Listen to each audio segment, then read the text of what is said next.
Praise God. Tayo po ay magsisimula na, mga kapatid. Tayo po lahat ay tumayo at tumingi po tayo ng gabay sa ating buhay na Diyos. Aming Amang Diyos sa langit, sa oras pong ito, kami nagpupuri sa iyo at nagluluwalhati sa pagkakataon na kami ay binigyan mo, Panginoon, ng panahon ng sumamba sa iyo sa Espiritu at katotohanan. Ikaw po lamang ang maluwalhati sa buong oras na ito mula po sa simula hanggang wakas, Panginoon. At ang iyong Holy Spirit ang siyang aming maging gabay, tagapagturo, lalo na po sa aming mga pagpupuri sa iyo, sa aming tugtugan, sa aming mga patotoo, sa aming mga kaloob.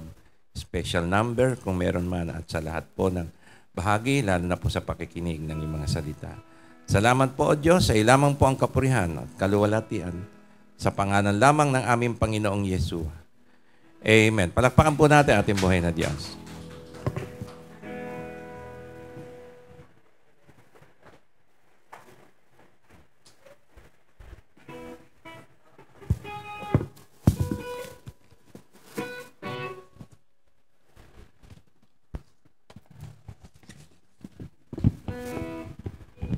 Good morning po sa ating lahat. Tayo po ba ay pinagpala ng ating Panginoong Jesus? Amen. Sabihin nga po natin, the Lord is my strength. Ulitin po natin, the Lord is my strength. Hallelujah. Kaya naman sa mga oras na to, itong oras na to ay magpupuri at magpapasalamat tayo sa ating isang Diyos at tunay na Diyos na walang iba kundi si Jesus. Amen. Palakpakan po natin ng Diyos na buhay. Hallelujah. Bago po tayo magsimula, babasahin ko po muna ang Bible verse. Kung may mga Biblia po kayo, makibukas po kayo sa Psalms 20. A prayer for victory. May the Lord answer you when you are in trouble. May the God of Jacob protect you. May He send you help from His temple and give you aid from Mount Zion. May He accept all your offerings and be pleased with all your sacrifices. May He give you what you desire and make all your plans succeed. Verse 5, then we will shout for joy over your victory and celebrate your triumph by praising our God. May the Lord answer all your requests. Now I know that the Lord gives you victory to His chosen king. He answered him from His holy heaven, and by His power give him great victories. Verse 7, some trust in their war chariots and others in their horses, but we trust in the power of the Lord our God. Such people would stumble and fall, but we will rise and stand firm. Last verse. Give victory to the King of the Lord. Answer us when we call. Amen. Palakpakan po natin ang Diyos na buhay. Hallelujah!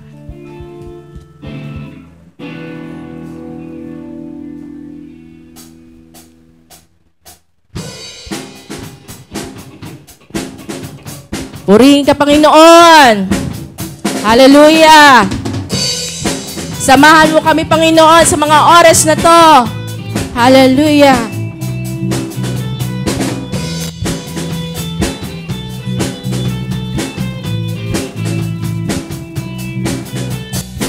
I'm reaching for the prize. I'm giving everything. I give my life for this. It's what I live for.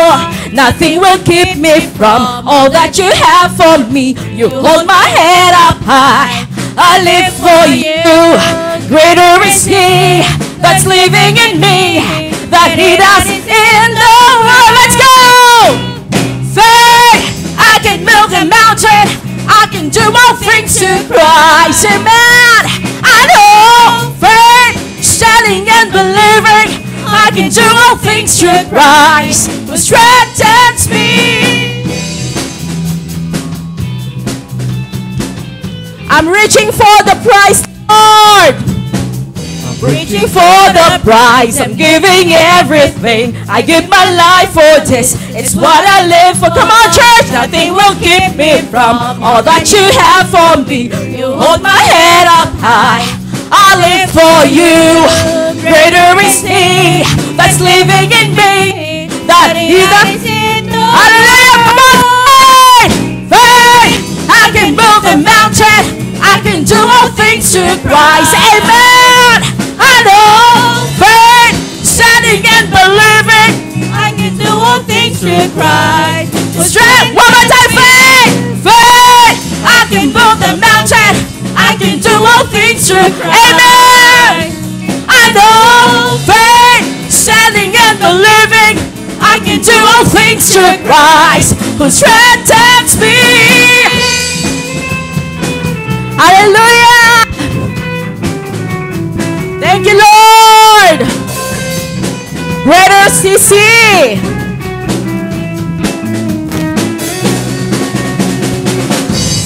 Greater is He that's living in me than He that's in the world.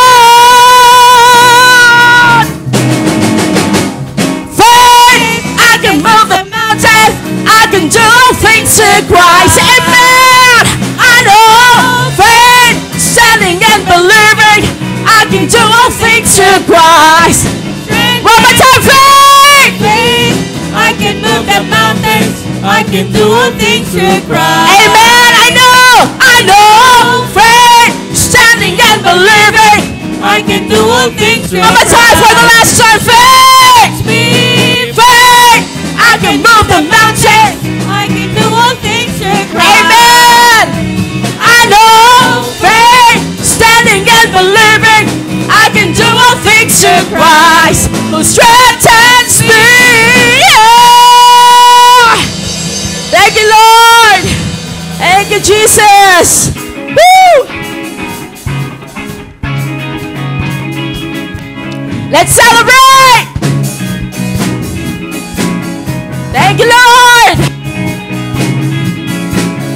You surrounded me with songs of praise. You have brought me to this place. Come on, church. Where your love and grace flow within my life. Now your message is my life. Your love is beautiful. Your love is beautiful. Your love is beautiful. It's the reason why I sing. All around the world, let the praise begin. All around the world, let the praise begin. Woo!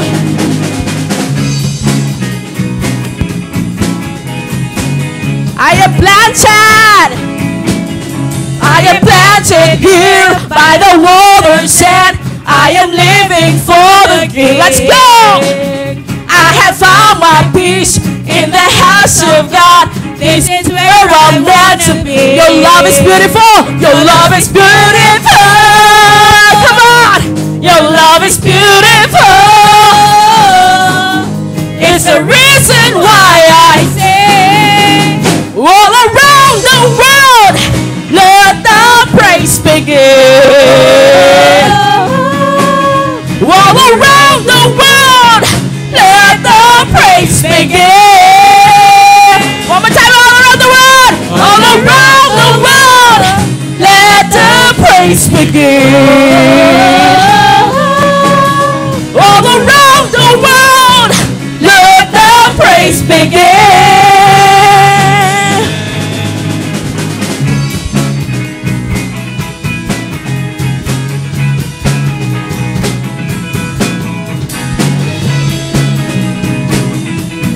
Your love is beautiful.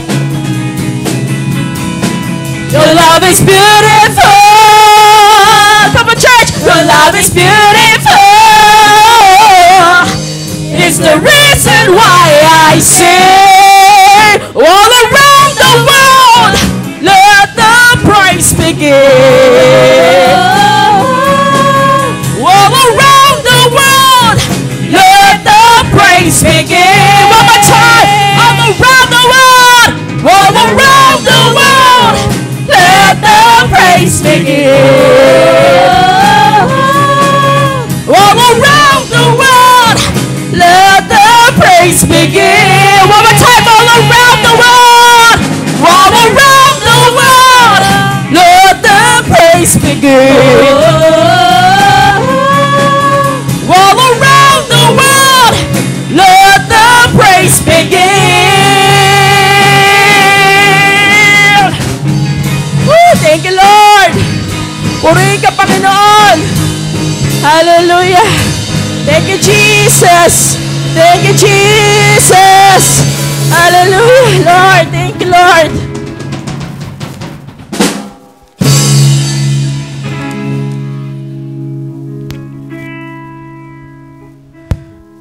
Ikaw lamang, Panginoon, ang aming pupurihin, Panginoon, at sasambahin sa mga oras na ito, Lord God.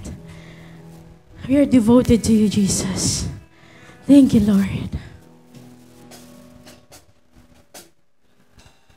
Hallelujah.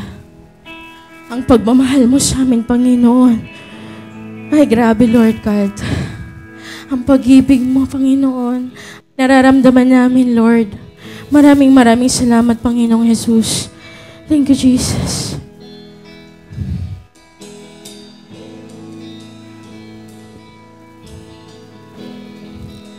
You gave it all for me. My soul desire. My soul desire, my everything. And all I am is devoted to you. How could I fail to say, Lord? How could I fail to see? You are the love that rescued me, and all I am is devoted to you.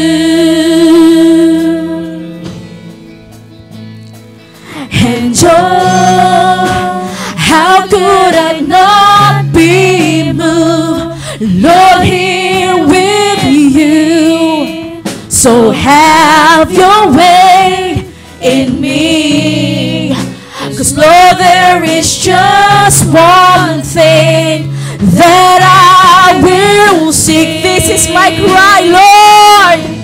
This is my cry, my one desire, just to be where you are, Lord, now and forever.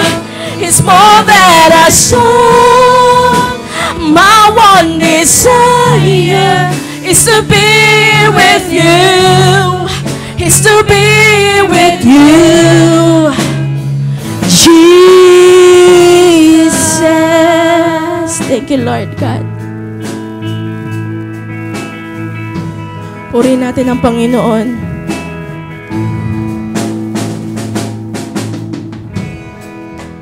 How could I fail to see? Yes, Lord God. You are the love that rescued me. Come on, church, let's sing. And all I am is devoted to you.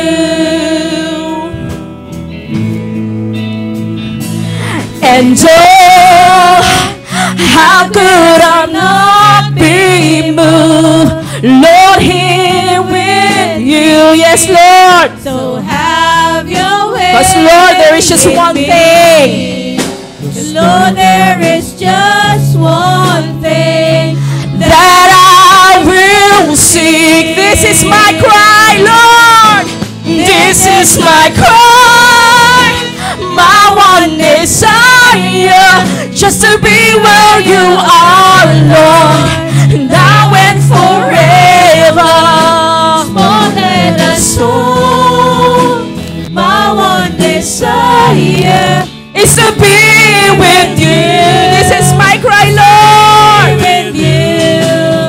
This is my cry, my one desire, just to be where you are, Lord, now and forever. It's more than a song. My one desire is to be with you. Is to be with you, Jesus.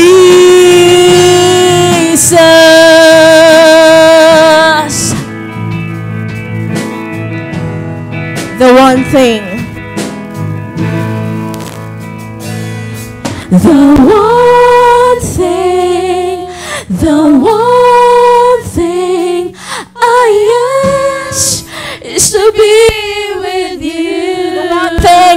on, church. The one thing I ask is to be with you. The one thing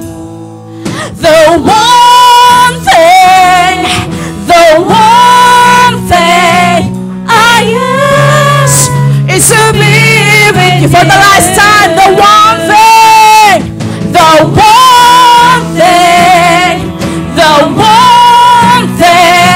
I ask is to be with you. This is my cry, Lord.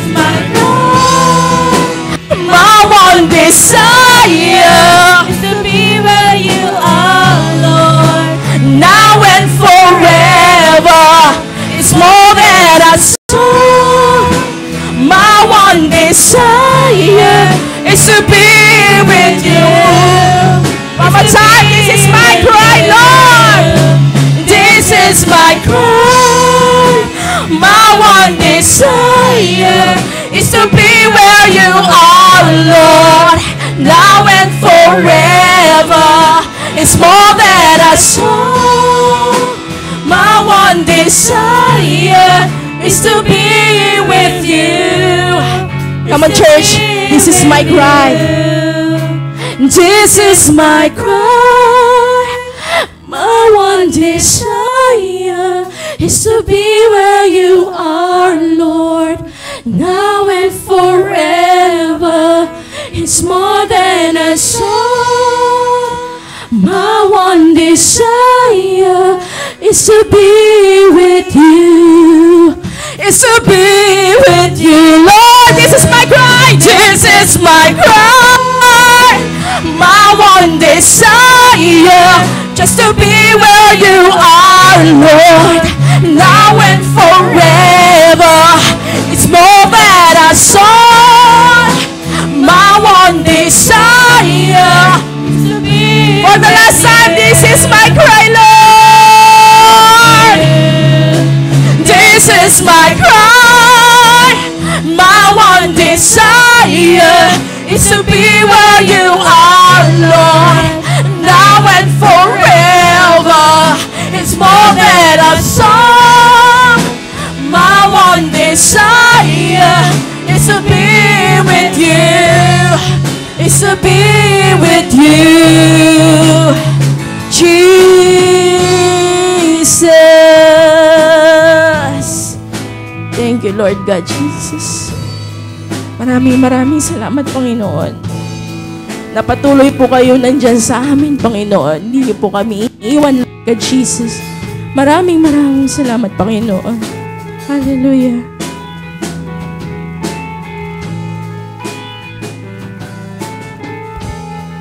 Thank you, Lord God Jesus. Maraming salamat, Panginoon, sa iyong presensya, Panginoon, na pinanamdam niyo sa amin sa mga oras na to, Panginoon Jesus. Thank you, Lord. Thank you, Jesus.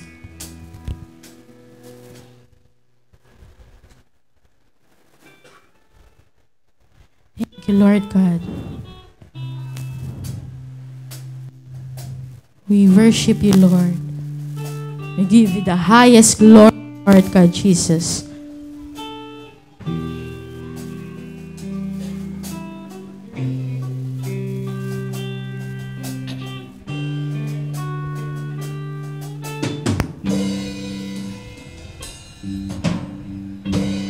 I sing praises to your name, oh Lord. Praises to your name, oh Lord.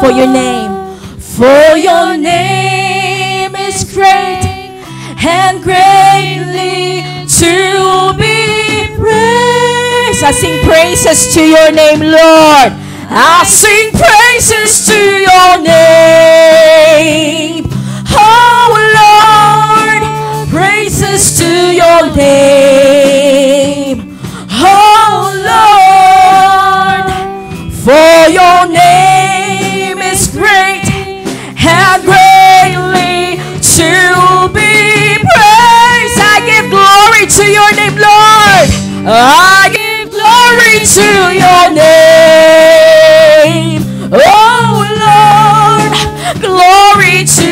your name. Oh Lord, for your name is great, for your name is great, and greatly to be praised. I give glory to your name, Lord. I give glory to your name. Oh Lord, glory to your name.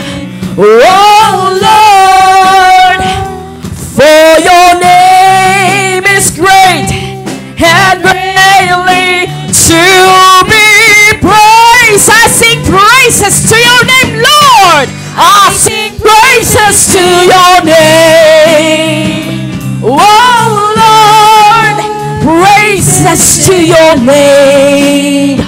Oh Lord, for your name is great, for your name is great, and greatly to be praised. I give glory to your name. I give glory to your name. Oh Lord, glory to your name. Glory to your name, oh Lord. For your name is great and greatly to be praised. I give glory to your name, oh Lord. I give glory to your name. Oh Lord, glory to your name. Oh Lord, for your name is great and greatly to be praised. I sing praises to your name. I sing praises to your name. Oh Lord, praises to your name. Oh Lord, for your name is great and greatly to be praised. I sing praises to your name, oh Lord. Come on, church. Praises to your name, oh Lord. Yes, Lord God. Praises to your name, Oh Lord, for your name is great and greatly to be praised. For your name is great. For your name is great and greatly to be praised. for the last time. For your name is great. For your name is great and greatly to be praised.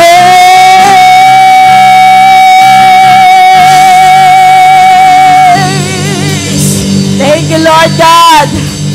Maraming salamat po, Panginoon, dahil pinaramdam niyo yung presensya sa mga oras na to. Thank you, Jesus. Thank you, Jesus. Hallelujah.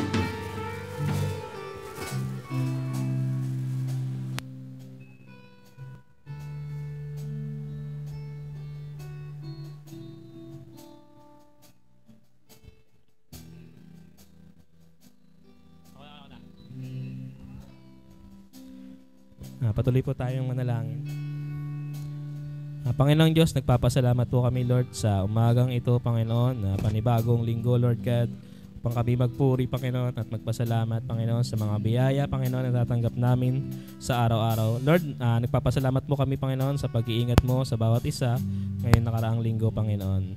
Ngayon din, Lord God, dinadalangin po namin ng araw na to, Lord God, na maluwalhati ka namin, Panginoon, sa aming mga awitin, Panginoon, at pagsamba na iaalay sa iyo, Lord God. Patuloy mo po kami, Panginoon, na gabayan, Panginoon, ngayon sa mga tititira pa naming oras, Lord God, at pakikinig, Panginoon, ng iyong salita. Itong lahat ay, Panginoon, ay dalangin namin sa pangalan ni Jesus. Amen. Amen.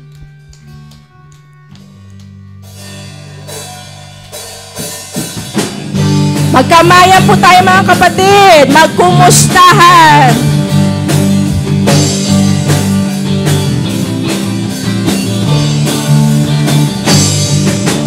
Welcome to the family. We're glad that that you have come to share your life with us. As we grow in love, and may we always be to you what God would have us be, a family always there, to be strong and to lead on.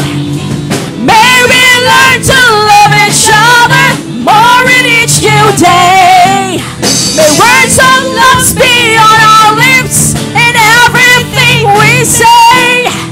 May the Spirit melt our hearts and teach us how to pray, that we might be a true family. Welcome to the family. We're glad that you have come to share your life with us.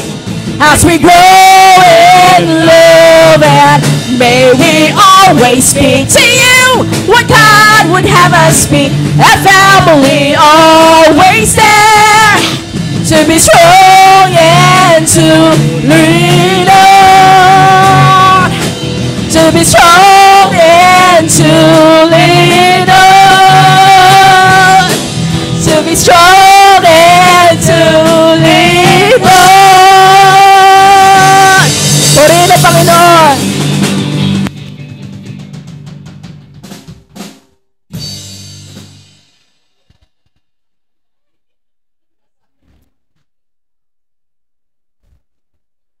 Purihin natin ang Panginoon at muli tayo ay nakikita sa araw nito, Panginoon. Maraming salamat po, Lord, sa bawat isa na naririto, Panginoon, na ginabayan niyo po sila, iningatan niyo po sila, Panginoon. Lord, maraming salamat po sa araw nito, Panginoon, na ang bawat isa ay nagkaroon ng pagkakaisa para sa inyo, Panginoon. Maraming salamat po, Lord. Ang ating gawain ay nag-start po tuwing 9 a.m. na achievable pala. Salamat sa Panginoon. Bali si Lord talagang bibigay sa atin ng strength para magawa natin ang mga bagay na ito. Meron po tayong prayer meeting. Online po yun. Meron po kaming prayer meeting. Separate po yata doon sa music team. Pero pwede naman kayo mag-join. Ito yung pinangungunahan natin mga kapatid, si Sir Doris, si Sir Crisel, sila po. At meron po tayong Sunday School na pinangungunahan ni si Sir Crisel ng 10 a.m. po siya. At meron po tayong gawain sa Teresa Martires Pasar, no? Cavite. Sa Fourth Sunday po yun. 3 p.m. And then, yung Sabado po, yung Bible study, 12 p.m. Doon pa rin po ba sa ano po? Okay. Associated Bible Study pala. Together na yan doon sa may... Opo. Wala na po yun sa kabila. Okay. At yung first Sunday po, women sa mga ngasiwa. And second, third Sunday, leaders training. So, pang third Sunday ngayon, Pastor. So, meron mamaya. Fourth Sunday po, means ang mag-handle ng fellowship. After worship service po yun. Opo. At yung ibang details po, si Pastor lang po mag-announce. Dako po tayo sa tithes and offering. Ay, hindi pala muna. Ay, sorry. Sino pong magtataas ng pangalan ng Panginoon dito sa ating congregation? Parang wala. Wala bang na-bless sa inyo ng isang linggo na kayo ay iningatan, nagising sa araw-araw. Yun ang malaking blessing na yun, nung nagising ka. Pinagpapasalamat natin sa Panginoon yun. Yung, hindi lang naman tayo sa physical na pangangailangan pasalamat, kundi yung ating spiritual din. Tapos yung nga, yung makagising lang tayo sa araw-araw sa uwing umaga, laking blessing na nun. Kasi iba, natulog talagang diretso tulog na. At sino po magkataas ng pangalan ng Panginoon? Baka meron po. Or wala na. Kung wala na, ayan si Sir Crisel. Ito, on fire to eh. Church on fire. Ayan.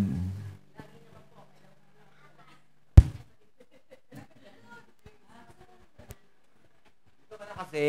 Huwag ka na dyan.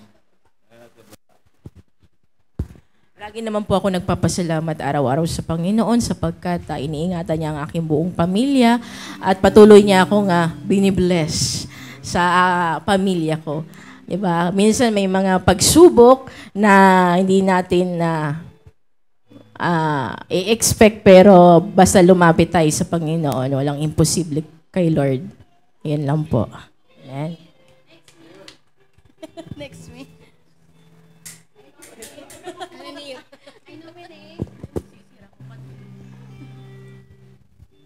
Ito na lang din ako. Ayan, nagpapasalamat po ako sa Panginoon sa kabutihan po niya sa aming buhay. Sa pag-provide po ng lahat ng aming pangangailangan. And syempre, nagthank you ako sa Panginoon. Kung mapapansin niyo po yung school, konti lang yung estudyante namin. But praise God, kasi monthly, nangangailangan kami ng more or less 40,000 sa sweldo, sa kuryente, sa tubig, sa mga tagalinis, sa mga teachers, yun po. But hindi kami pinabayaan ng Panginoon. Sabi ko nga sa Lord, ayaw ko na rin kasi bigyan ng stress si Pastor Iba at saka yung mga senior naming mga teachers. Sabi ko, Lord, tulungan mo ako kasi isa ito sa ministry na pinagkaloob ng Lord sa akin din. At dito ako tinrain ng Panginoon na talagang lumapit sa Kanya gabi-gabi, na kailangan mong umiyak, na kailangan mong ilapit talaga at hingin talaga ng tulong sa Lord. Kasi kapag nagtiwala ka sa Panginoon, magugulat ka lang po na ipoprovide niya ang lahat ng pangangailangan. So, nagpapasalamat po ako this week. Next month, graduation na ng mga bata and recognition na din. So, praise God kasi ang Lord po ang nagpo-provide ng lahat ng pangangailangan. So, nagpapasalamat po ako at tinataas ko ang pangalan ng Panginoon sa The Great Wisdom Achiever School. At syempre po sa family ko, sa pag-iingat niya sa araw-araw, napakapalad po natin kapag gumising tayo na malakas. Naalala ko po nung nagkasakit ako, sabi ko, ang hirap pala, no, kahit may pera ka, pero kapag nagkasakit ka, parang walang silbi lahat. Walang silbi isipin na rin, walang silbi yung laki ng bahay, yung mayroon kang mga pangangailangan mo, kung meron kang karamdaman, hindi mo ma-feel, hindi mo mararamdaman kasi yung iniisip mo yung sakit na nararamdaman mo. Sabi ko, napakapalad pala talaga natin kapag pagising natin sa umaga, wala tayong nararamdamang sakit. Isa yun sa mga pagpapala ng Panginoon. At itinataas ko rin ang pangalan ng Lord kasi matagal na to eh. Ayoko talaga umiyak kasi matagal ko nang gustong i-testimony to, pero kailangan ko na siyang sabihin. Nagte-thank you ako sa Lord kasi nasa Sandoval pa lang tayo noon. Nagpipray na ako. Sabi ko, Lord, very active tong mga tissue. Nagpipray ako kay Lord. Sabi ko, Lord, sana meron akong makakasama sa ministry na lagi ko siyang kasama. May mga kaibigan na dumating. Akala ko yun na yung sagot ni Lord. Akala ko yun na yung ibibigay ng Lord sa akin. Sabi ko, praise God, kasi meron akong kaibigan na nakakasama ko hanggang sa nanganak ako kay David. Pero wala pala. May mga priorities din po pala sila. Kailangan nilang lumipat ng ibang church. Unahin syempre nila yung family nila. Sabi ko, akala ko, Lord, din na yung sagot sa panalangin ko. Na-realize ko po, nung lumaki na si David, si Israel, na magkakasama kami. Sabi ko, sige, akit mo yan. Itaas mo yung ganyan, itaas mo yung tarpaulin. Alam niyo po, pinaalala ng Lord sa akin, yung panalangin ko, na humiki ako ng kasama sa ministry, hindi ko lang napansin na yung sagot pala ni Lord, nandito na. Imagine niyo po yun, ilang taon na si David, 16 years old. 16 na siya. Doon ko palang na-realize na ito palang binigay ni Lord sa akin na kahit saan ako, na kahit nasa bahay ako, kahit saan kami magpunta, na hindi nag-iisip si Ogie, di ba? Siya pala yung isa sa mga binigay ng Panginoon sa akin. So nagpapasalamat po ako at nagpupuri sa Lord na ipinarealize niya sa akin at ipinaalala niya sa akin na ito na yung sagot ko. Nandito na siya. So, pinupuri ko po ang Lord at nagpapasalamat ako sa Panginoon kasi sa lahat ng mga pangangailangan namin, ang Diyos po ang hindi nagbababaya. Kaya minsan, itong iglesia na to, sabi ko, maliit lang po kami, maliit na church ito, pero ang Diyos ng malaking iglesia at ang Diyos natin ay iisa. Kaya hindi natin pwedeng ibaliwala or hindi natin pwedeng maliitin ang mga iglesyang katulad natin. Kasi alam ko na dito tayo ginagamit ng Panginoon at sinasagot ng Lord ang mga panalangin natin. So nagpapasalamat po ako at nagpupuri sa ating Panginoong Jesus. Yun na. Talaga naman, ang Panginoon, hindi natin alam kung kailan talaga ibibigay yun. Yung pala, nasa tabi na pala natin. Sino pa pong magbibigay ng papuri sa Panginoon? Pag wala na, dako na po tayo sa ating tithes and offering. At ito'y pangunahan nating kapatid, si Brother Verhel po.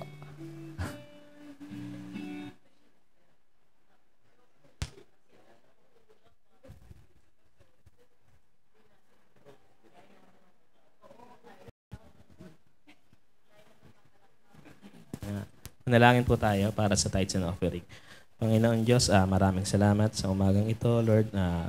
Dito kami, Panginoon, upang sumamba, Panginoon, at magpuri. At, Panginoon, magbigay, Panginoon, ng aming tithes and offering na magagamit, Panginoon, sa iyong gawain, Lord, lalo na dito sa church. Panginoon, pagpalain mo, Panginoon, lahat ng malilikom, Panginoon, ganun din, Panginoon, ng mga tao na magbibigay. Sa pangalan ni Jesus,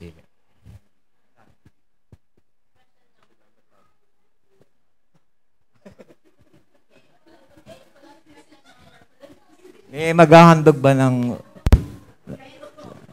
amens? Kami pala yun. Sinong mga vocalist natin? Punta na rito. Ito po. Lahat ng kalalakihan, inaanayaan namin kayo dito sa stage. Ano yung pamagat nun, Berel? Tagalog? Tagalog ba? Tagalog song. Mga kalalakihan, may pang mic dito, Berhel. Mukhang excited silang kumanta eh. Pinractice yata kahapon. Ayaw. Yan, dito. Kay buti-buti mo.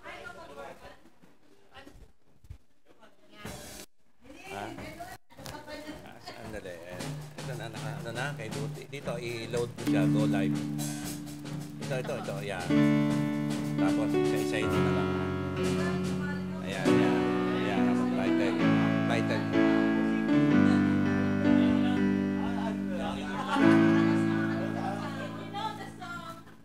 Ayan, dito tayo.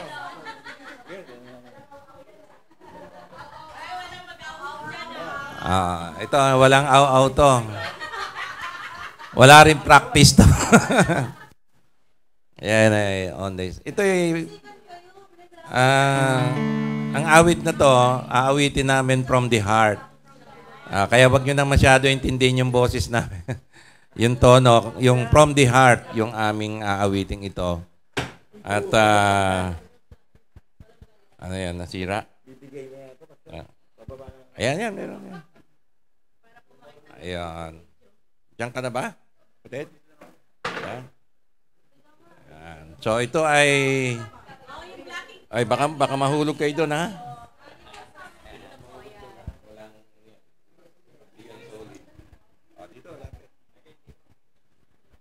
Ito ay testimony ng kabutihan ng Panginoon bilang sa aming pamilya at sa aming mga sarili. At pangunahan tayo ni Brother Berhel. Sige. Yes. Ayan. Ow. Hello.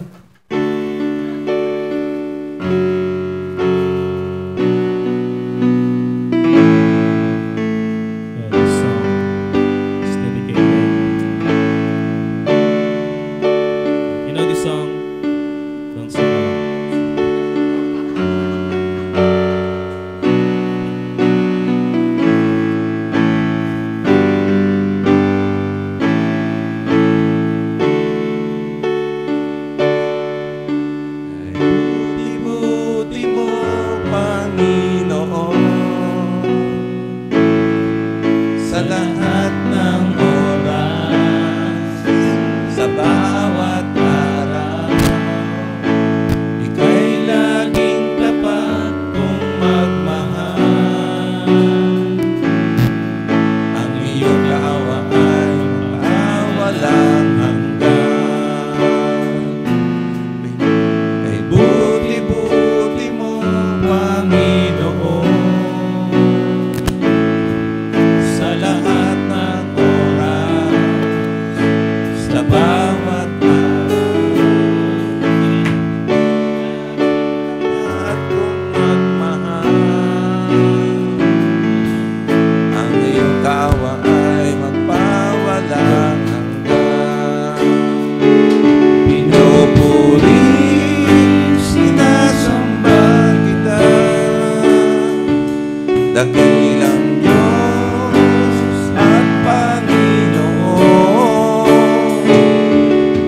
Tunay ngang ika'y walang katulad, tunay ngang ika'y di nagbabago. Mabuti ang Diyos na sa amin ay nagmamahal. Kay buti-buti mo, Panginoon, sa lahat ng oras, sa bawat araw, ika'y laging tapat kung magmahal. Ang iyong tawa ay magpawalang hanggan. Pinupuri, sinasamba kita, dakilang Diyos at Panginoon.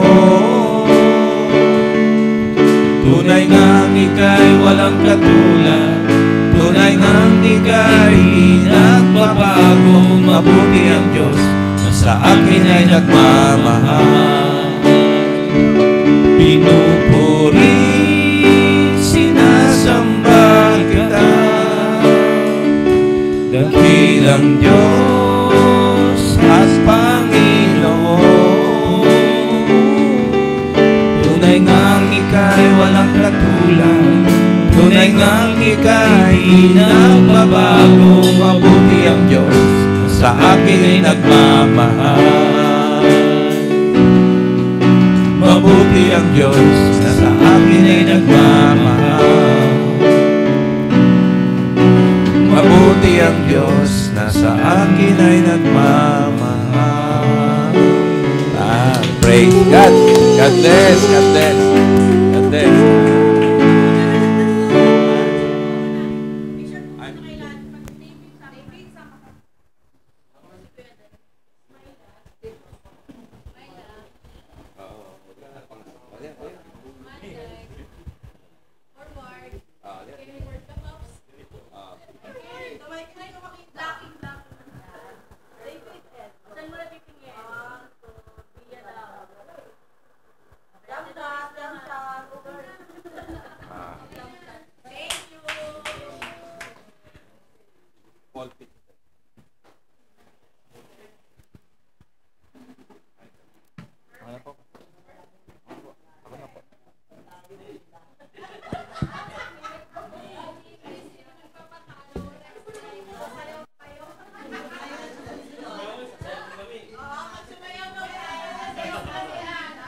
O, yung women's challenge namin kayo. Tingnan mo naman, wala pang practice yan, partida.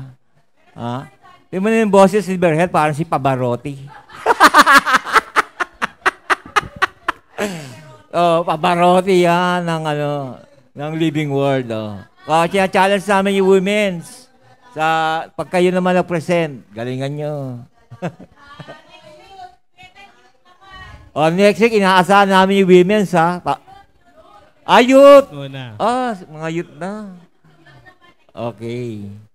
Challenge namin kayo, mga youth, na galingan nyo para sa Panginoon.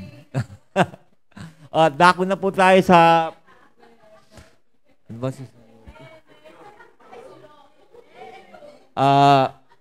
dako na po tayo sa pagbabasa ng ating salita ng Panginoon at ito'y pangungunahan ng ating kapatid. Kamang na, akyat ka na.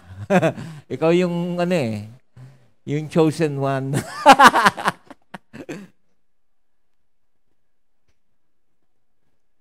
Magsitayo po tayo lahat.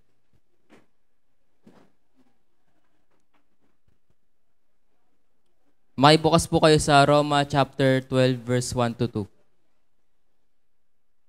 Kaya nga mga kapatid, isinasamo ko sa inyo alang-alang sa mga kahabagan ng Diyos na inyong ialay ang inyong mga katawan na isang handog na buhay, banal na kasiya-siya sa Diyos, na siyang ninyong makatuwirang paglilingkod. Huwag ninyong tularan ang sanlibutan ito, kundi magbago kayo sa pamamagitan ng pagbabago ng inyong pag-iisip, upang mapatunayan ninyo kung alin ang mabuti, kasiya-siya at lubos na kalooban ng Diyos. Purihin ng Diyos sa pagbabasa ng kanyang banal na salita.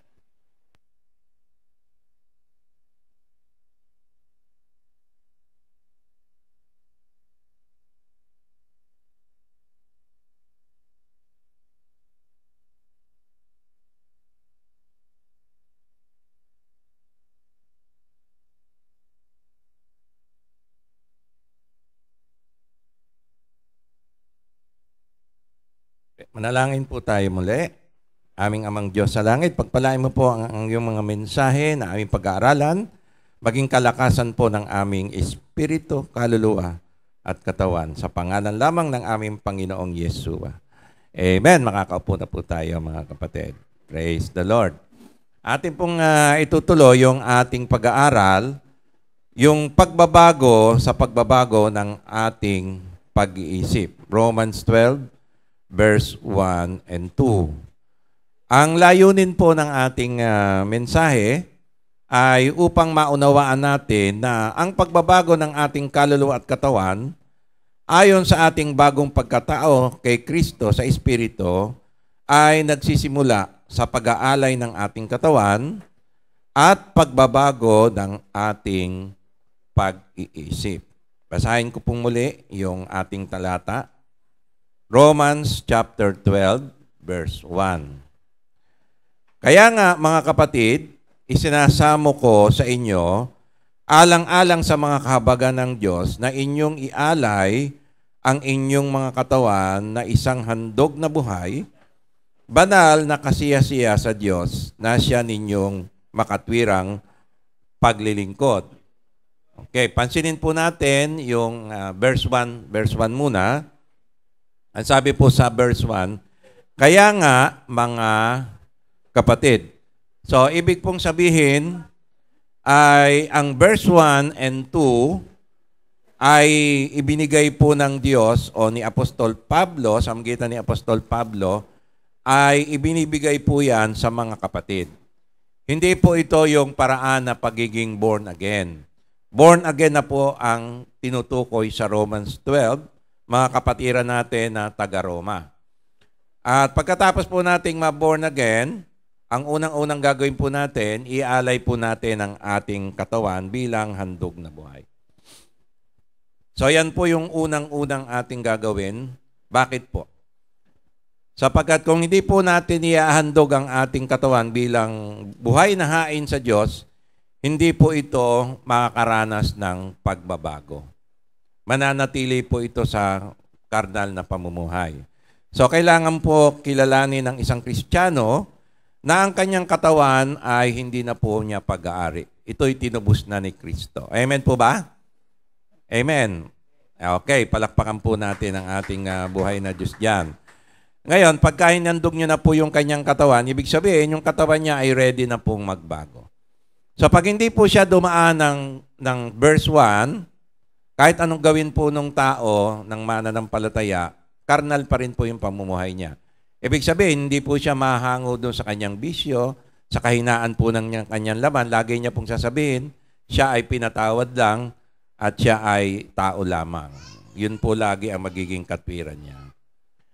Kaya unang-una po yan. Yan ang first step. Pagkatapos po niyang ihandog yung kanyang katawan, kilalanin ng Diyos na ang may-ari ng kanyang katawan, doon po siya papasok sa verse 2. Okay.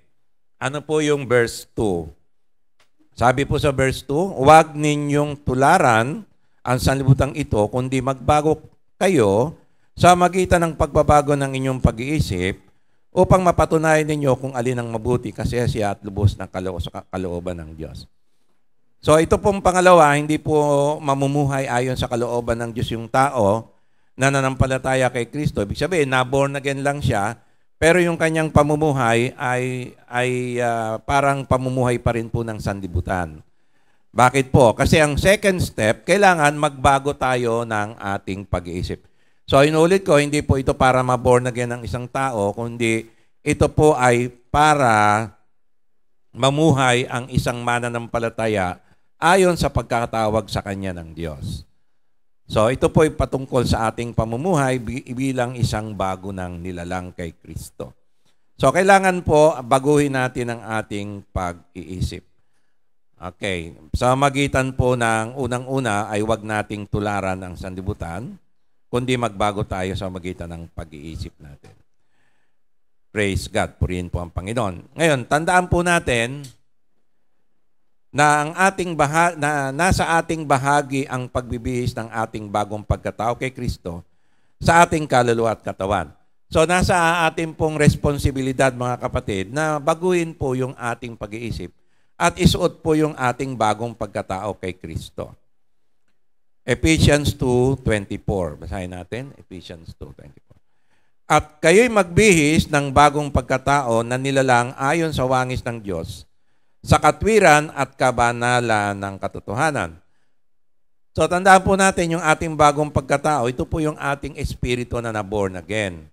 So tandaan po natin, ang na-born again po yung ating spirit. Hindi po yung ating katawan, hindi po naging baby uli yung ating katawan o yung ating kaluluwa naging isip bata uli.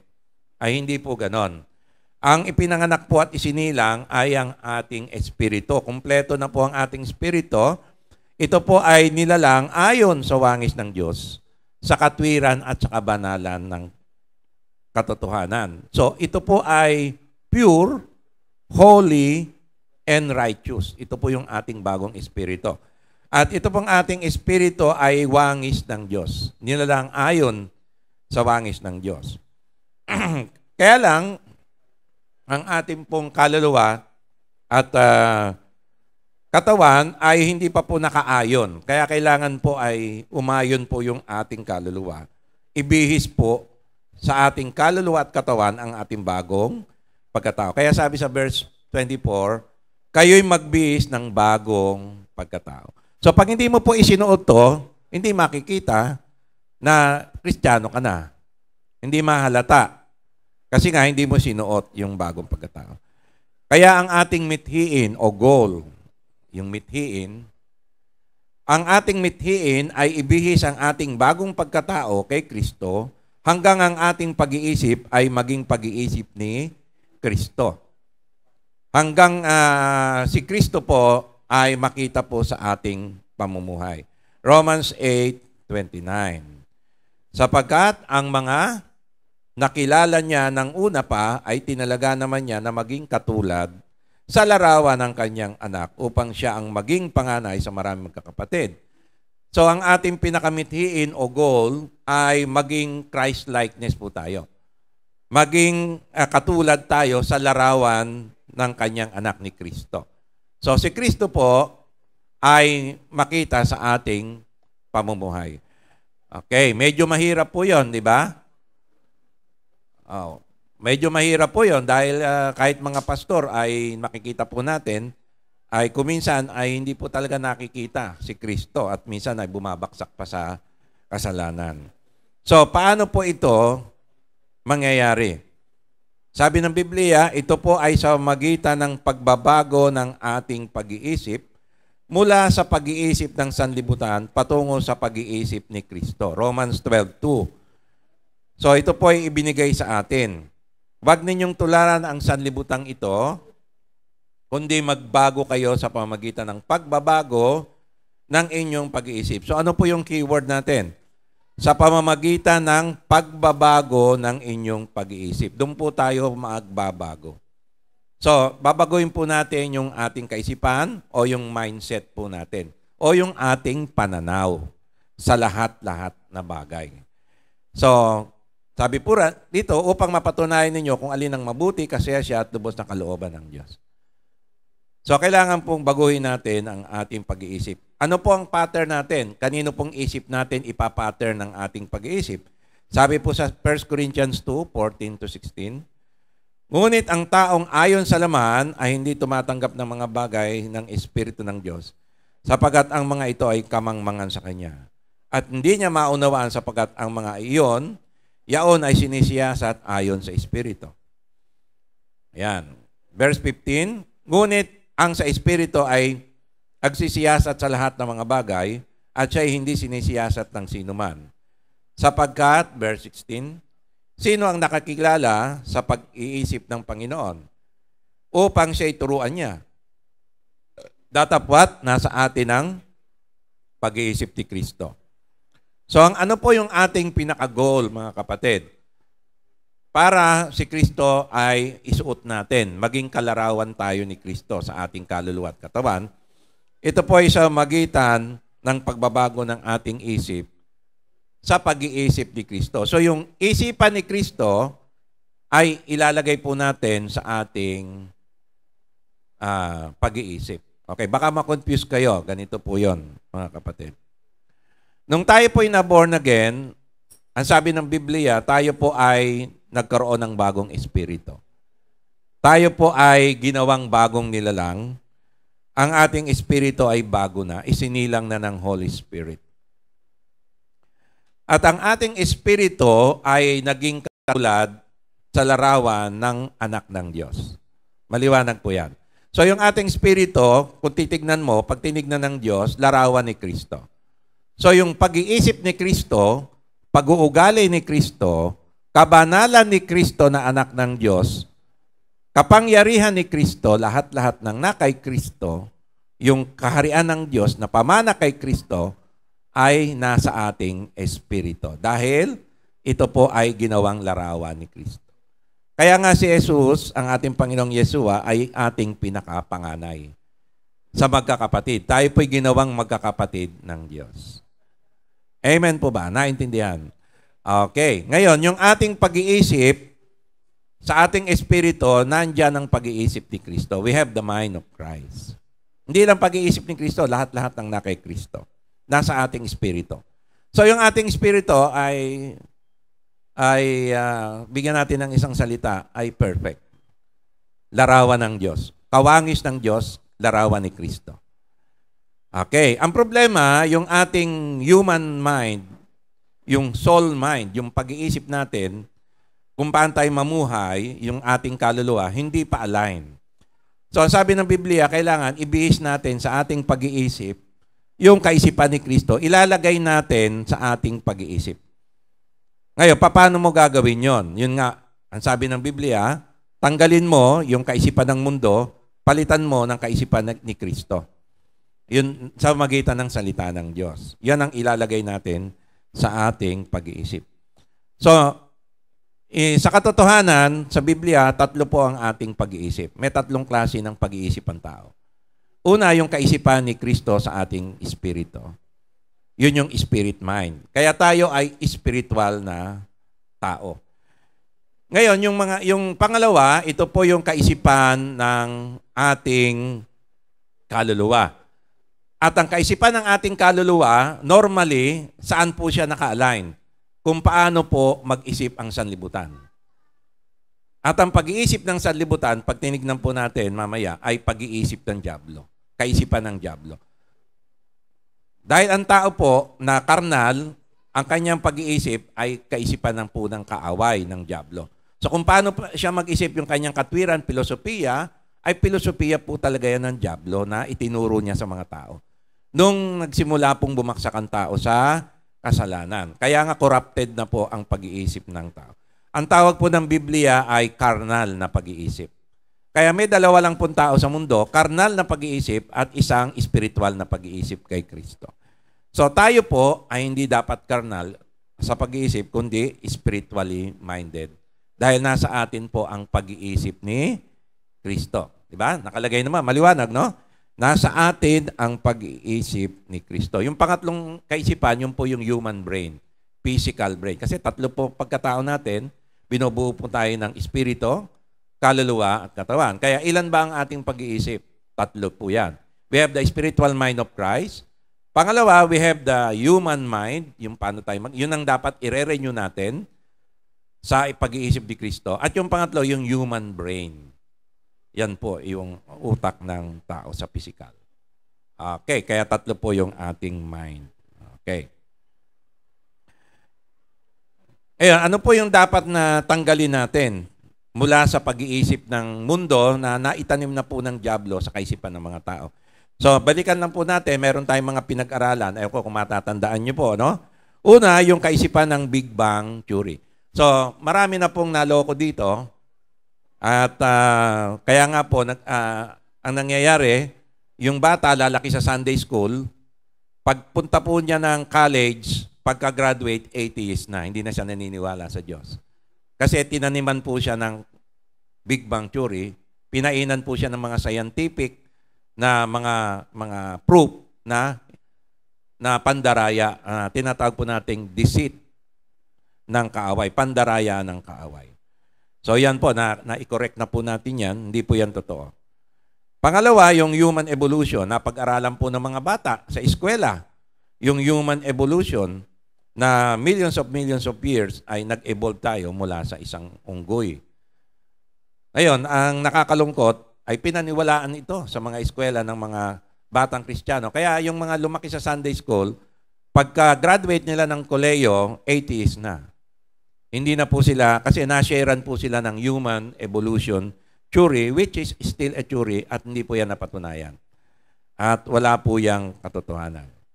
Bagamat may mga scientists po na mga sumusuporta diyan sa evolution. Dahil yan po ay pandaraya ng dyablo. So malawak po yan. Pangatlo, nakita po natin yung dinosaur belief. Hindi naman po na sinasabi ng Biblia walang dinosaur. Kaso yung word na dinosaur wala po sa Biblia. Ang dinosaur, kailan lang po yan na karon nung na-invento po ang English language, ay sa original po na King James, wala pong dinosaur sa Bible.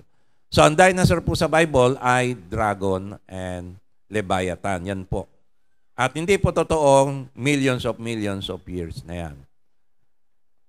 Yan po ay ginawa sa unang araw nang ginawa po si Adan, kasunod po ang tao.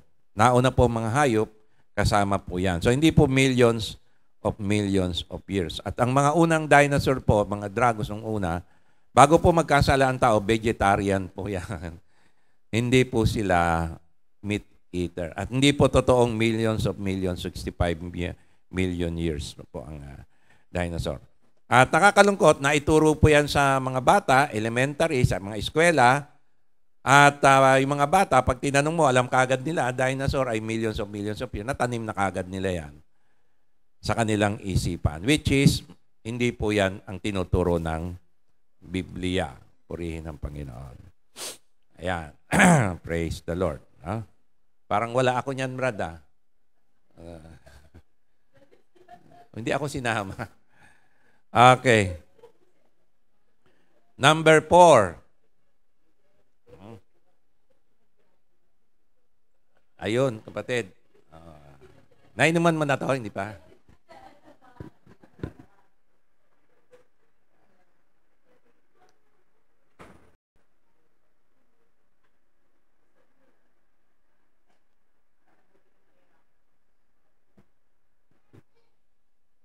Okay, so naituro na po natin yung dinosaur, ano? Okay, ikaapat na ito na naman po yung talamak na po ngayon to sa buong mundo, gender identity. So, hindi po ito yung identity ng lalaki lang at babae, paisip niya lalaki, ay lahat na po ito. Ibig sabihin po mga kapatid, ay hindi na po sila he or she, may nadagdag na po. Ang tawag na po sa kanila dahil hindi sila maintindihan kung ano gusto nila ay they. Bakit po they? He, she, they. Ang tawag sa iyo ay they. Kasi, ang gender identity ay kung ano palagay mo ikaw, yun ka. Halimbawa, ang isip mo, ikaw ay lalaki, pero babae ang isip mo, babae ka. Kung ikaw naman ay babae, pero sa katawan mo, babae ka, pero isip mo, lalaki ka. Pero hindi na po natapos doon. Kung ang isip mo po ay, ikaw po ay isang fairy ka. Kaya kung kumilos ka, parang kang diwata. Kaya isip mo, galing ka sa ikaw isang engkanto o diwata. Kaya kung kumilos ka, diwata. Ngayon, meron naman po, ang isip niya, manyika siya. Kaya ang kilos niya, manyika siya. Kung gumalaw siya, parang manyika talaga. Yun po yung gender identity. Kung anong palagay mo, kung ano ka, ikaw yon. Hindi po yan totoo. Ang nasusunod po sa gender identity ay ang Diyos. Nilikha lamang po tayo, lalaki or babae. So, maliban na po doon ay abnormal na po yon. Hindi na po yun normal sa Biblia at yan po ay bunga na ng kasalanan ng tao. So, yan po yung gender identity worldview. So, yan po italamak na sa buong mundo. Number 5, napag-aralan po natin yung subjective morality worldview.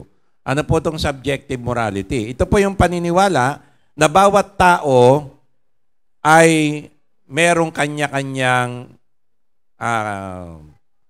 kaalaman kung ano ang mabuti at masama sa kanya. Halimbawa, sa akin ay masama ang magnakaw. Pero sa iyo, hindi masama magnakaw kasi nangangailangan ka, nagugutom pamilya mo. So, nakita mo may pagkain niya, hindi yan sa iyo, kukunin mo yon kaysa magutom yung pamilya mo, nanakawin mo. Kaya sa iyo, yung pagnanakaw ay hindi masama. Dahil yun ang paraan mo para makakain ka. Pero sa akin, dahil ako yung ninanakawan mo, masama yan, hindi yan sa iyo. So, sino tama sa atin? Ang tanong, sino ang tama sa atin dalawa? Ang sagot po dyan, tayong dalawa parehong may tama. Yun po ang ibig sabihin ng subjective morality worldview. Bawat tao ay may kanya-kanyang pananaw kung ano ang tama. Diba? Kaya nga si Hitler, nung pinatay niya yung mga Hudyo, sa kanya tama yon. So, hindi mali yun sa kanya. Pero sa mga Hudyo, mali yun kasi pinapatay sila. Tama po ba? Sa China, kita nyo ang in-check. Diba? Sinasakop yung ating West Philippine Sea. Minimina ng lahat ng pwede nilang minahin doon. Isda, natural resources, lahat. Inaangkin nila. Ngayon, pag tinanong mo sila, oy, amin yan. Sino may sabi? Amin yan. So sa kanila, tama yung ginagawa nila. Dahil sa isip nila, kanila yon. Tayo, sa atin, mali. Ngayon, sino ngayon ang tama? Sa pananaw po ng subjective morality view, ay lahat tayo ay tama. Ngayon, kung di tayo magkasundo, anong gagawin natin? Anong gagawin natin, Brad? Pag hindi tayo magkasundo, kung ano yung tama? Mag-aaway tayo. Pag nag-aaway tayo, suntukan tayo. Di ba? Nasa katwiran ako. Nasa katwiran ako di ba? Ganon. Ngayon, pag bansa-bansa, hindi nagkasundo, anong nangyari? Gera. Di ba? Kaya ba natin girahin yung China? Kahit suntukan lang, di tayo mananalo sa dami nila. Di ba? Isang Pilipino, baka siguro 20 inchik o 100 inchik sa isang kahit ilang Manny Pacquiao pa ilaban mo dyan, hindi mananalo. Di ba? Ngayon, ano ang tama? Kaya meron, sabi ng Biblia, merong standard. Ano yung standard? Ang Diyos. Siya ang nagdeklara, ito ang tama. Kaya nga yung 10 Commandments, standard yan.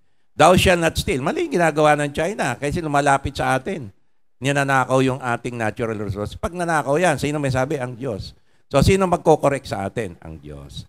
Okay, yung subjective morality, walang Diyos na magko-correct.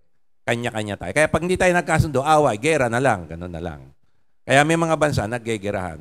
Kasi yung tama sa kanya, mali doon. Yung mali dito, tama doon. Kaya hindi nagkasundo. Ganun po ang subjective morality. So, hindi po totoo na wala pong standard. May standard po ang Diyos. Ayan.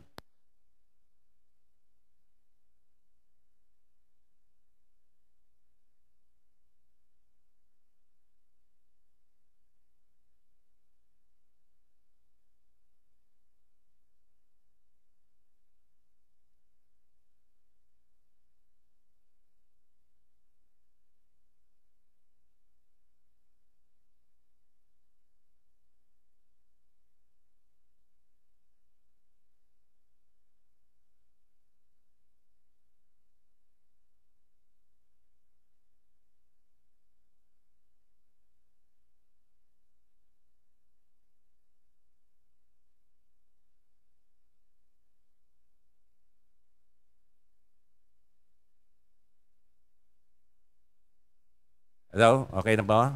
Ayan, tuloy tayo. Okay, number 6. Napag-aralan natin, universalism philosophy. Ano po universalism? Na lahat po ng reliyon sa Diyos din ang sa langit din ang punta. Di ba? Meron kasabihan, haba-haba ng prosesyon, simbahan din tuloy. So, lahat ng reliyon, merong reliyon, lahat ng reliyon patungo daw sa Diyos. Ibig sabihin, mga in-check, ano ba, Buddhism yung religion nila, para sa kanila yon. Sa mga Muslim, Islam yung religion nila, sa kanila yon. Sa atin, namula tayo sa Kristiyanong reliyon tayo. Lahat naman yan papunta sa Diyos. Yun po yung paniwalang ng universalism philosophy. So, hindi po yan totoo. Dahil sa totoo lang, isa lang po ang daan papunta sa langit. Sa Ama, si Kristo lang po. Dahil isa lang po ang nagbayad ng ating mga kasalanan. Kaya kailangan po i-spread natin lang good news. Yan po yan. Na wala pong maliligtas sa anumang reliyon. So, hindi po reliyon ng tagapagligtas, kundi ang anak ng Diyos na isinugo. So, it's not really a religion, but a relationship with God through Jesus Christ. Okay na po yun. Napag-aralan na po natin yun. No? So, ito po yung paniniwala ng mundo, universalism philosophy. 7, kapito, ito po yung religion of atheism. So, yung atheist, sila po ay naniniwala sa Diyos na walang Diyos. Lahat po na nangyari, ang existence natin ay nangyari po sa normal na proseso na nagkataon. Ibig sabihin, nagkataon lang, naging tayo. Wala pong nagdisenyo, wala pong gumawa sa atin. So, yan po ay isang kamangmangan. Bakit po? Lahat ng nakikita nyo rito, hindi po nagkataon lang. Amen po ba? Itong building na to, may nagtayo nito. Tama po ba? O sa kinuha yung materialis nito, hindi rin po nagkataon, may gumawa po nun. Okay, yung kahoy, bato, semento, minina po yan, may gumawa, hindi rin po coincidence yan. So yung atheist, naniwala sila na walang Diyos. Lahat ay coincidence lang. Nagkataon lang, kaya naging ganito tayo, kaya lang napakatagal na panahon ng proseso. Millions of billions of years pa nga. Hindi lang millions, kundi billions of years. So ito po ay isang reliyon, yung atheist po. So mag-ingat po tayo dyan sa reliyon ng atheism. Paniniwalang walang Diyos. Nagkataon lang tayo. Okay, yung pangwalo, napag-aralan po natin, may isa pa pong reliyon, UFO religion. Diba? Napag-aralan na po natin to. Ano po yung UFO religion? Ito po ay isang paniniwala na merong ET. Ano po yon? Extraterrestrial, hindi po tayo nag-iisa, may taga-ibang planeta. At one day, sila po ay, narito na po sila, ayon sa kanila, namumuhay na sa atin. At one day, i-expose nila ang kanilang sarili, at sasabihin nila yung kanilang layunin, at i-share nila yung kanilang technology para umunlad ang mundo. At pag dumating po yung pagkakataon na lumanding sila, ay guguho po yung pananampalataya natin, di ba? Dahil meron palang extraterrestrial. Hindi pala totoo ang Bible. So, mali po yun, mga kapatid. Ito po ay religion dahil ang paniniwala po nila, ang taga-ibang planeta na darating o nandito na, ay siyang tagapagligtas ng sangkatauhan sa kahirapan at sa kaguluhan ng mundong ibabaw. Okay, napag-aralan po natin na ang UFO, mga ET, ay nangyari na po yan sa Genesis chapter 6 at lumanding na po sila rito. Sino po yung lumanding? Ito po yung mga fallen angel. Kaya sino po yung nagpapanggap na extraterrestrial, UFO? Pwede po silang gumawa ng spaceship eh. Wala pong problema sa mga demonyo yun. Sa mga anghel. Fallen, kasi nag-aanyong tao po sila. Diba? Nag-aanyong tao sila. Inasawa po nila yung mga tao nung araw. Kaya ginunaw po ang mundo. So, ang UFO actually ay ang diablo. Kung meron man, nagpapanggap po yan. Mga fallen angel po yan. Kasi pwede po sila magpanggap ang anong itsura nilang gusto. Mga kapatid. Okay, na-correct na po natin yan. Number 9, ito po yung bago. Yung humanism worldview. Ano po ang humanism worldview? Paliwanag ko lang po. Humanism is a non-religious worldview. Ibig sabihin, hindi po sila naniniwala sa mga reliyon. Wala pong reliyon ito. Humanism. Humanists believe the world is a natural place with no supernatural side. So, walang espiritu, walang masamang espiritu, walang engkanto, mga ganon. So, walang supernatural, natural lang lahat. So, walang Diyos, walang anghel, walang demonyo, walang spiritual na mundo. And that science and reason provide the best guide to understanding reality. So, ang guide na lang natin ay ang pang-unawa ng tao at ang siyensya ng tao. Ibig sabihin, nagtitiwala ang humanist sa tao. Ang katuwang niya ay ang nature. So, kasama niya, saan siya nakatira? Sa Earth, Mother Earth. So, ang nature, katuwang niya, kaya ito ay inaalagaan niya para magbigay ito ng magandang pamumuhay sa sangkatauhan. So, believing this is the one life we have. So, walang afterlife. Pag namatay ka, wala na. Abo ka na. Humanists believe that we have the freedom and responsibility to shape our own lives. Kaya, pagandahin mo na yung buhay mo. Ayusin mo na yung buhay mo kasi isa lang yan. Pag nawala yan, tapos ka na. Wala nang kabilang buhay. Kaya enjoy mo na yan. So humanists consider the universe to be the result of an extremely long and complex evolution under immutable laws of nature. So parang ang nakikiisa sila sa atheists na yung Big Bang Theory tsaka evolution na natural, nagkaroon tayo, naging tao tayo. Na walang lumika. So humanists view this natural world as wondrous and precious and as offering limitless opportunities for exploration, fascination, creativity, companionship, and joy. So ang katuwang natin sa buhay ng ibabaw na to, tayong mga tao at ang kalikasan. Kaya ang Mother Earth, ingatan natin dahil dito tayo nakatira. At yung kahulugan ng buhay natin, pasayahin natin yung buhay natin. So the humanists, for humanists, there is no single ultimate meaning of life. Instead, it is up to us to make our own life meaningful. Hindi kamukha sa atin ang anong kahulugan ng buhay natin, di ba? Inaawit natin, ang buhay natin ay makapiling sino? Si Kristo. Maging kaisa ng Diyos. At sumamba sa Diyos. Maging kapamilya. Yan ang ating goal, di ba? Oh. At nangyari na yan through Christ, di ba? Tinubos tayo ng Diyos. Pero sa kanila, wala silang ganong ultimate goal. Ang goal nila, ikaw ang gumawa ng goal mo. Halimbawa, ang goal mo ay maging mayaman ka. So, yan ang magiging goal mo sa buhay, magpakayaman ka. Hanggang sa mamatay ka. Yan ang goal mo. Aba, ang goal mo ay maging presidente ng Pilipinas. Yan ang goal ng buhay mo, yan ang meaning mo. Kaya lahat ng gagawin mo, papunta ron. Diba? Papasok ka sa politics, mag-aaral ka ng law. So, ikaw gagawa ng, kung ang goal mo, maging sikat ka, baling artista o ano man, ayun ang magiging goal mo. So, kanya-kanya tayo ng goal. Ngayon, kung gusto mo lang magkapamilya, magkaasawa, magkaanak, tapos magkaapo, mamatay ka na, yun lang, yun ang simple lang ang buhay mo. So, bawat tao sa humanist ay may kanya-kanya tayo. Tayo nagsiset. So, wala tayong spiritual goal, kundi ikaw lang ang pwedeng mag-set ng goal mo. Now, they believe we should be free to decide how we live as long as we do not cause harm to others, seeking happiness, supporting others to do the same. Ayan.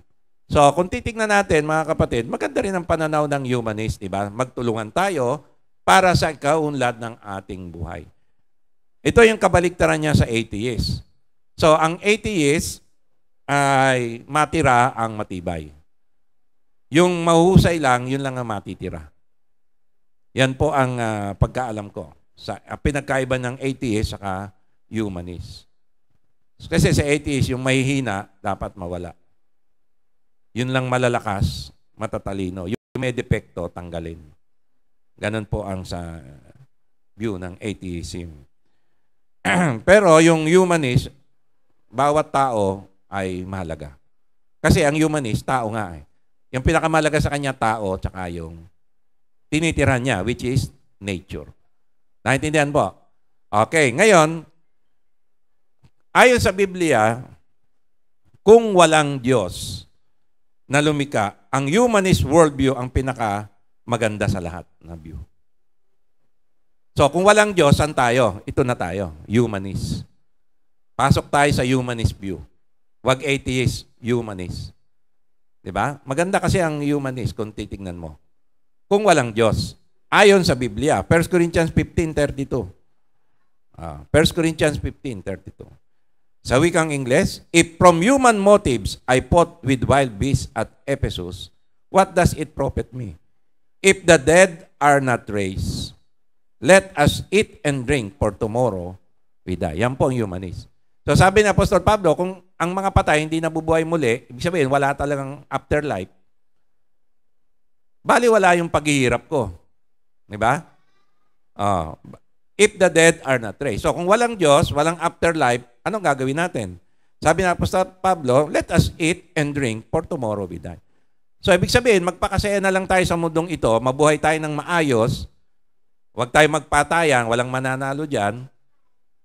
So, ipaganday na lang natin ang buhay natin dito sa mundong ibabaw. Let us eat and drink and be merry, for tomorrow we die. Diba? Magpakasaya na lang tayo sa mundong ito kung walang Diyos. Yan po ang humanist view. Kaya sabi ng Biblia, 1 Corinthians 15:32, kung walang Diyos, kung ang mga patay hindi nabubuhay muli, ay humanist na lang tayo. Diba? Magpakasaya na lang tayo lahat. Magpakaligaya tayo lahat. Huwag tayong magpatayan. Paganday na lang natin buhay natin dito. Hanggang sa mamatay tayo. Dahil bukas, pag namatay tayo, wala na. Patay na tayo. So, yan po ang humanist view. Okay. Magandang alternative, di ba? Pag walang Diyos, sabi ni Pablo.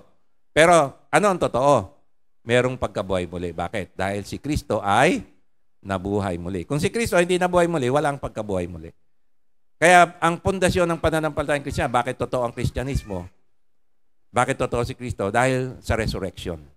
Dahil sa resurrection, totoo yung namatay si Kristo para sa kasalanan natin. Diba? Yan po yan. Ngayon, ano ang problema ng humanist view? Ano ang problema ng humanist view, bagamat mabuti ang intensyon na magtulungan ng bawat tao, para sa ikaunlad ng pamumuhay nito sa mundo nang walang Diyos. Kung walang Diyos. Dahil tao lamang ang nasa mundo at wala nang ibang mataas pa rito o maaasahan. So, ibig sabihin ng humanist, wala tayong maaasahan iba, walang Diyos, tayo lang. Wala ring alien. Walang alien, tayo lang. At yung nature, Mother Earth. So, anong problema? Ang problema ito, number 1, may tunay na Diyos. Ang totoo, may tunay na Diyos at mundo ng mga espiritu. Basahin ko po yung Luke 12:16-20. So, ang problema sa humanist view ay hindi tayo nag-iisa. Merong Diyos na lumikha sa atin. Meron tayong pananagutan na creator. Ngayon, kung walang lumikha sa iyo, natural ka lang, sumulpot sa mundo, walang Diyos, bahala ka sa buhay mo. Diba? Ikaw masunod. Pero dahil may Diyos, hindi pwede ikaw masunod. Kasi may lumikha sa iyo eh. Diba? Kaya parang bata, yung baby, hindi pwedeng walang mag-aalaga nanay niyan. Mamatayan. May responsibilidad yung magulang, palakihin yung anak. Ngayon, pag nabuhay tayo na walang Diyos, ito mangyayari. Luke 12:16-20. At nagsaysay siya sa kanila ng isang talinaga na sinasabi, ang lupa ng isang taong mayaman ay namumunga ng sagana. At iniisip niya sarili na sinasabi nito. At sinasabi, ano ang gagawin ko? Sapagat wala akong mapaglagyan ng aking mga inaning bunga. Verse 18. At sinabi niya, ito ang gagawin ko, igigiba ko ang aking mga bangan at gagawa ako ng lalong malalaki at doon ko ilalagay ang lahat ng aking butil at aking mga pag-ari. Verse 19. At sasabihin ko sa aking kaluluwa, kaluluwa, marami ka ng pag-aaring nakamalig para sa maraming taon magpahingalay ka, magpakasaya ka, kumain ka at uminom ka, matuwa ka. Yan po ay humanist. Di ba? Anong goal niya? Pansarili. Mabuhay na masagana. Ihanda yung kanyang future. Secure na, di ba? Mayaman. Anong sabi sa verse 20? Datapat sinabi sa kanya ng, may Diyos eh. Mayabang ka. Hindi mo ko kinikilala. na ako ang lumikha sa iyo. Wala kang galang, ha? Yan ang plano mo. Ano ang sabi sa verse 20? Dapat sinabi sa kanya ng Diyos, ikaw na haling, hihingin sa iyo sa gabing ito ang iyong kaluluwa. At ang mga bagay na inihanda mo ay mapapa sa kanino kaya? Kung walang anak to, saan mapupunta? Sa mga alila niya, yung kayamanan niya. Wala na siyang alam doon. Pagka namatay. So, yung pala, yung gabing yon ay mamatay na yung tao. So, maaring aatakihin sa puso, ma-stroke, patay. Ayan. So, ang humanist view na walang Diyos ay hindi po totoo. Merong Diyos na mananagot tayo sa lahat ng ating mga kilos. Sapagkat merong lumikha sa atin at dapat tayong mamuhay ayon sa pagkalikha sa atin. Dahil hindi ka sumulpot mag-isa. Amen po? Naintindihan po? Ayan, ha? Kaya yon, maraming tao hindi naintindihan. Bakit kailangan ko ang Diyos? Bakit hindi ako pwedeng mamuhay ng walang Diyos? Hindi ka talaga pwedeng mamuhay ng walang Diyos kasi siya ang lumikha sa iyo. At nilikha ka niya para sa Kanya. At pag umiwalay ka sa Kanya, siya ang source ng life mo, mamatay ka. Ang hiwalay sa Diyos, mamatay. Bakit? Kasi ang life mo galing sa Kanya. So pag umiwalay ka, kukunin niya yung buhay mo, mamatay ka. Naintindihan po? So hindi pwedeng wala ang Diyos dahil siya ang lumikha sa atin at dapat tayong mamuhay ayon sa standard na binigay po niya. Kaya mananagot tayo sa Kanya. Okay? Kaya ang humanist view, delikado kasi merong Diyos. Okay yan kung walang Diyos. Ayan. Kaso may lumikha sa atin. Hindi tayo sumulpot lang. Okay, pangalawa, hindi ito magagawa ng tao. Alin yun? Yung mapabuti yung buhay niya. Dahil ang tao ay likas na makasalanan at pasama ng pasama at nasa ilalim ng pamamahala ng dyablo.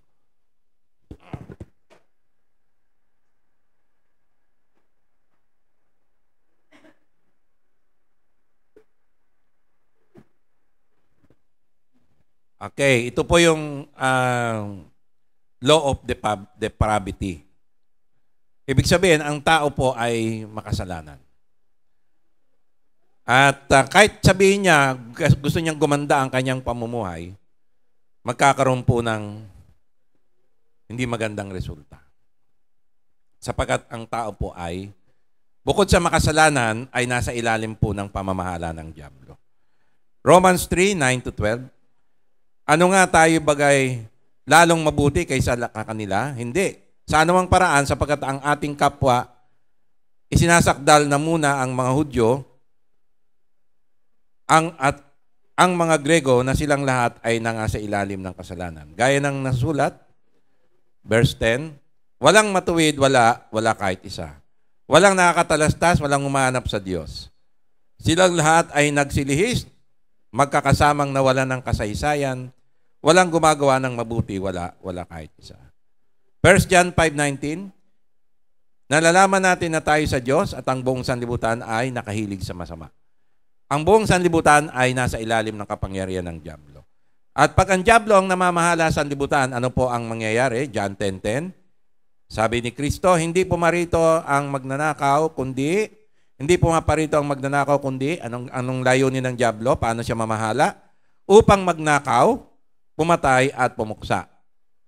Yan. Kaya pagka ang namumuno ay nasa ilalim ng pamamahala ng dyablo, impluwensya siya ng dyablo, anong gagawin ng mamumuno? Magnanakaw, papatay niya yung kumukontra sa kanya, pupuksain niya sila. Corruption po ang mangyayari sa mga bansa. Kaya ito po ang pamamahala ng dyablo. Kaya ang tao, hindi po siya uunlad kagaya ng pananaw ng humanist. Imposible po mangyari. Dahil po sa human nature. Dahil po ang tao ay likas na makasalanan. Kaya ang tao, manlalamang po ng manlalamang yan. Yeah? Mangi-scam yan, tetradoring ka, parang may bumabalik Brad, ano? Ayan. Lolokohin ka, gagamitin ka lang, tapos iiwanan ka ng bigla. Ganon ang nangyayari. Ganyan ang tao. Ayan. Manloloko, sinungaling. Nature po yan ng tao. Kahit mag-asawa, di ba? Oh, yung babae, ay yung lalaki, kalimitan, ang babae, yung babae, ay hindi man na lalaki, pero pwedeng ipinangbibisyo yung pinagkakakitaan ng asawa. Di ba? Meron po akong alam, yung nasira po yung buhay ng babae. Kasi po, yung sweldo po ng asawa niya, nabulong po sa kasino. Hanggang sa binebenta na niya yung sarili niya, kanina-kanina umaano, nalulong po at nabenta po yung bahay. Iniwan po ng asawa. Ayan. Bakit po ganon? Ang tao, uunlad lang po siya sa siyensya at technology. Pero pagdating po sa pagsasamahan, pasama ng pasama. Okay? Hindi po mawawala ang mga scammer, mga trader, mga walang ya. Hindi po nawawala yan. Padami ng padami pa sila. Okay. Bigyan ko po kayo ng halimbawa. Ang unang mundo, nung pagkalika ng Diyos kay Adan, maganda po ang mundo noon. Fresh na fresh po ang mundo noon. Bagamat nagkasala po si Adan at si Eva. Ginunaw po ng Diyos yun. Bakit ginunaw ng Diyos? Ganito po yan. Ang unang mundo, ginunaw ng Diyos dahil po saan? Kasamaan ng tao. Pero yun, Diyos, mapagpasyensya na po. Siya na po yung pinanggagalingan ng patience, di ba? God is patience, long suffering. Mapagtiis po ang Diyos. Pero may limitasyon din.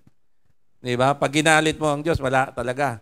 Wala nang, ibig sabihin, na yon, talagang sukdula na. Tingnan nyo, Genesis 6, 5-13. At nakita ng Panginoon na mabigat ang kasamaan ng tao sa lupa. At ang buong haka ng mga pag-iisip ng kanyang puso ay pawang masama lamang na parati. So, saan po nagsisimula yung kasamaan ng tao? Sa pag-iisip. Isipin niya paano gumawa ng masama at saka niya gagawin sa katawan.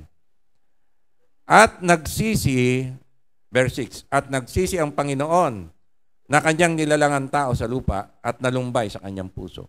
Mantakin nyo umabot na sa sukdulan. Yung, dahil po sa gawa ng tao, hindi nakikita ng Diyos yan yung karumal-dumal na gawa ng tao. Hindi na matiis ng Diyos, kailangan niya ng parusahan. Kailangan niya ng bigyan ng hustisya. Kasi ang Diyos po natin banal at hindi po siya nakikiayon sa masama. Mapagpasyensya po ang Diyos, pero pag umabot ng sukdulan na yung tao, mga tao, ayaw na pong paawat, kasi alam ng Diyos yung puso ng tao, pwede pa magbago to. Kaya ang Diyos nagpapadala nga ng propeta sa Ninive, gugunawin na ng Diyos yan, pero nagpadala ng propeta kay Jonah, di ba? Nagsisi yung mga tao. Binibigyan pa niya ng pagkakataon. Kahit itong mga tao to, binigyan pa ng 120 years. Bago nabuo yung Noah's Ark, di ba? Bago niya gunahin, winarningan pa. Kaya lang, wala talaga. Matigas talaga ang ulo ng mga tao. Talamak na. Sabi ng verse 7, sinabi ng Panginoon, lilipulin ko ang tao na aking nilalang sa ibabaw ng lupa, ang tao at gayon din ang hayop at ang mga umuusad at ang mga ibon sa himpapawid, sapagkat pinagsisihan ko na aking nilalang sila. So yan po yung mga nilalang doon po sa unang araw. Diba? Na pati mga ibon pala, nauna itong nilalang, no? Mga ibon kasama po. Ayan, lilipulin ko ang mga hayop, kasama ang dinosaur. Yung mga dragon, tsaka libayatan. Lilipulin. Ayan, nawala na po yung mga... Verse 8, datapat si Noe ay nakasumpong ng biyaya sa mga mata ng Panginoon. At ito ang lahi ni Noe. So, sino po nag-survive? Sa dami-dami po ng mga tao ng panahon na yon, patay po lahat yon. Ang nag-survive lang yung lahi ni Noe. Dahil si Noe, sa mata ng Diyos, ay may pananampalataya pa rin sa kanya. So, ang lahi ni Noe ay lalaking matuwid at sakdal nung kapanahunan niya. Si Noe ay lumakad na kasama ng Diyos. Siya lang po ang lumakad na kasama ng Diyos. At nagkaanak si Noe ng 3 lalaki na isalba po yun dahil anak sila ni Noe. Pero kung di po sila anak ni Noe, hindi po maliligtas to. Si Sem, Cham at si Japet, at siyempre may kanya-kanya mga asawa to, ay kasama ng mga partner asawa nila. So sa total po ay ilan po ang naligtas? Si Noe at ang kanyang mga anak. Bali, ilan ba sila? 8, no? Si Noe, asawa ni Noe. Tapos 3 anak niya, may asawa, 6, 8. Okay. Verse 11, at sumama ang lupa, sumama pa rin ang lupa sa harap ng Diyos, at ang lupa ay napuno ng karasan. Sabi sa verse 12, at tinignan ng Diyos ang lupa at narito sumama, sapagkat pinasama ng lahat ng tao ang kanilang paglakad sa ibabaw ng lupa. Sino nagpasama? Ang tao. Diba? Ayan. Bagamat nililang ng dyablo, sumunod sila sa dyablo. Ibig sabihin, sarili pa rin nilang kalooban yon. Diba? Ikaw pa rin yun, ginusto mo pa rin. Diba? Na-scam ng dyablo, pero nag-agree ka sa dyablo. Kumagat ka, nagustuhan mo yung pain. At verse 13, at sinabi ng Diyos kay Noe, ang wakas ng lahat ng tao ay dumating sa harap ko, sapagkat ang lupa ay napuno ng karahasan. Dahil sa kanila, at narito sila'y aking lilipuling kalakip ng lupa. Okay, natira na lang si Noah, di ba? Bumuti ba ang tao pagkatapos ni Noah? Tingnan natin. Pagkatapos noon, halimbawa ng Sodoma at Gomora, meron pa pero hindi naman ginulo lang ng Diyos, yung Torre de Babel. Si Haring Nimrod, di ba? Pinag-isa niya yung mga tao para akyatin ng langit at magkaroon ng kudeta. Alam mo, plano ni Nimrod, ikukudeta niya ang Diyos. Gusto niya yung trono ng Diyos doon. Kaya gagawa siya ng Gusto niya siya maging hari ng lahat. Yung intensyon ni Nimrod. Okay. After Noah po yun, ginulo ng Diyos ang tao ng iba't ibang lengguwahe. Kaya nagkahiwa-hiwalay po mga tao. Halimbawa ng Sodoma at Gomora, 2 Peter 2:6. Bakit ginunaw po ng Diyos yan? Para maging halimbawa po sa mga tao. 2 Peter 2:6, at pinarusahan niya ng pagkalipol ang mga bayan ng Sodoma at Gomora na pinapaging abo ng maging halimbawa sa mga magsisipamuhay na masama. Kung ayaw niyong matulad sa kanila, huwag kayong mamuhay ng masama. Babala ng Diyos. Ang yung baha, panahon ni Noah, Sodoma at Gomora, babala ng Diyos yan. Kaya lang tao, wala pa rin. Ano nangyari sa tao? Pasama pa rin ang pasama. Hindi pa rin naniwala sa Diyos. Lumala pa. Sabi ko nga, yung Miss Universe, nahaluan na ng alam ko pambabae lang yan, nahaluan na ng transgender, di ba? Ngayon meron sila ata sarili.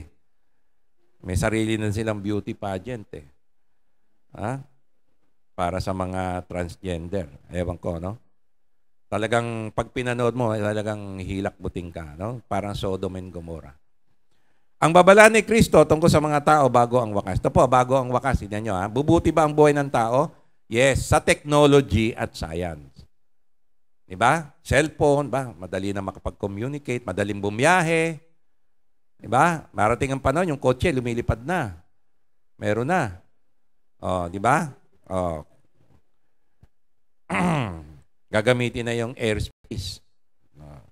Dati, skyway. Ngayon, talagang lumilipad na. Skyway, pero lumilipad na yung sakyan. Kaya lang, yung pamumuhay ng tao sa pag-uugali, sa relasyon sa bawat isa, pasama ng pasama. Ibig sabihin, mga tao, magpapatayan pa rin, magtetaydoran, maggegerahan, ganun pa rin.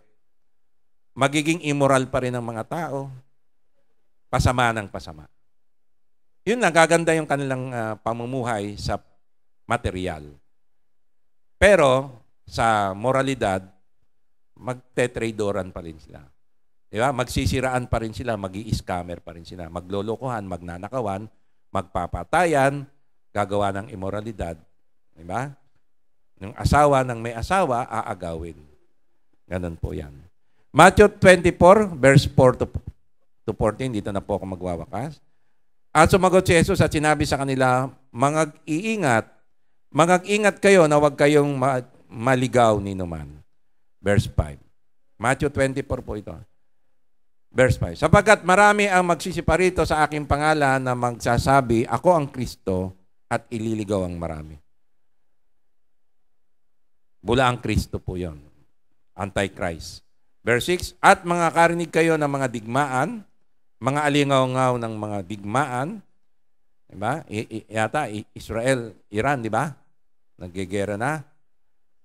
Inaabangan ko yung China versus Philippines. Di ba?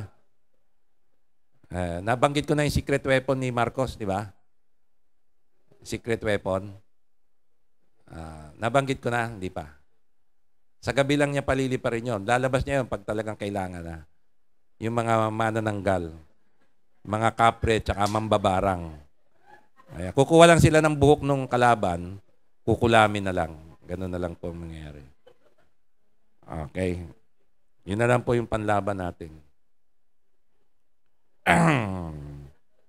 Verse 7, sapagkat magsisitindig ang bansa laban sa bansa, ang mga kaharian laban sa kaharian, at magkakagutom at lilindol sa iba't ibang dako. Ayan, ha? Dubai, binaha. Di ba? Datapat ang lahat ng mga bagay. At saka may mga lindol pala sa iba-ibang lugar pa. Kailan ba yung naglindol dito lang sa Asia? Di ba? Taiwan ba? May mga Pilipino na namatay yata. Dubai naman, baha. No? Datapat ang lahat ng mga bagay na ito ay siyang pasimula ng kahirapan. Yan. Kung magkagayo, ibibigay kayo sa kapigatian at kayo papatayin. At kayo kapopotan ng lahat ng mga bansa dahil sa aking pangalan. Darating po yung panahon, talagang uusigin po tayo. Huwag po kayong maniwala doong mararapture muna bago. Kalokohan po yun, sinasabi ko na po sa inyo.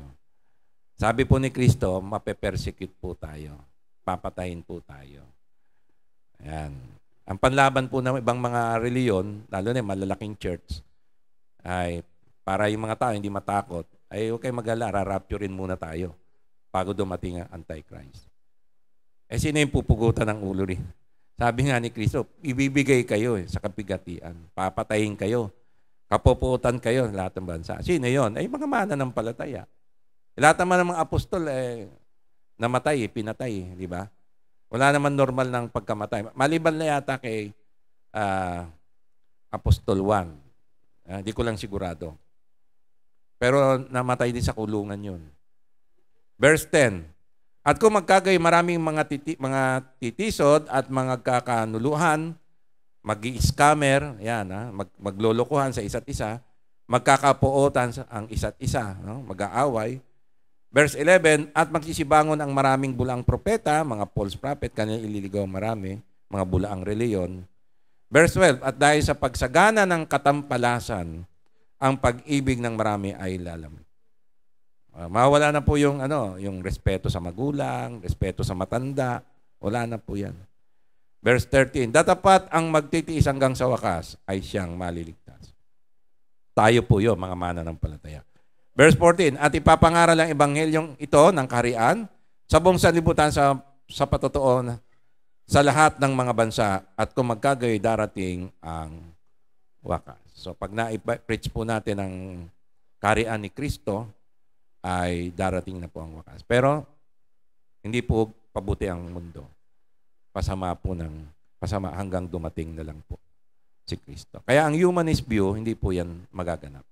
Maganda lang po pakinggan, pero yan po ay hindi totoo at kasinungalingan. Sa katotohanan, ang mga nagpapadala po ng mga relief sa mga bansang nasasalanta, kung titignan po natin, sinimulan po yan ng mga Kristiyano, ng mga mananampalataya. Hindi po yung mga humanist view. Sa pagbubulay, ang tunay na pagbabago ay na kay Kristo. John chapter 15, verse 5. Sabi po sa talatang ito, sa ating pagtatapos, ako ang puno ng ubas, kayo ang mga sanga. Ang nananatili sa akin at ako'y sa kanya ay siyang magbubunga ng marami. Sapagkat kung kayo'y hiwalay sa akin, ay wala kayong magagawa. Amen po ba? Purihin po ang Panginoon. Palakpakan po natin ang ating buhay na Diyos. Tayo po'y magpasalamat sa ating Panginoon.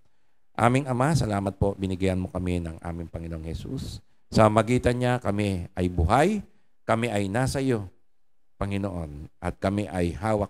Bagamat ang mundo ay pasama ng pasama, kami namang mga anak mo ay pabuti ng paputi sa iyo, Panginoon, sapagat kami ay nasa iyo. Salamat po, bagamat darating ang panahon na uusigin kami ng sanlibutan, ay hindi mo kami iiwan, Panginoon, hanggang sa kamatayan, dahil sa aming pananampalataya sa iyo, sa aming relasyon sa iyo, mananatili kami sa iyo. Sapagat sa iyo kami may buhay na walang hanggan at kami ay mayroong pagkabuhay muli sa mga patay sa iyong pagbabalik.